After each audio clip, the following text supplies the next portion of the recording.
Ang sarap mo, Pia. Hindi ko gagalawin ulo ko. Okay na to. Sa'yo ako ha.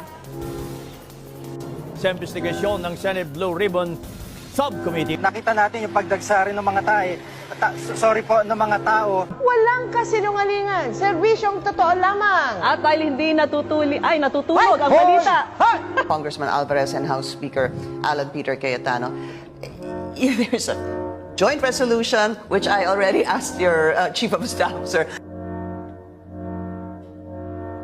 Makikita natin na kahit nasa labas sila ng tindahan, o nasa labas sila ng simbahan, ay makikita natin na hanggang sa ngayon, natutupad pa rin yung social distance.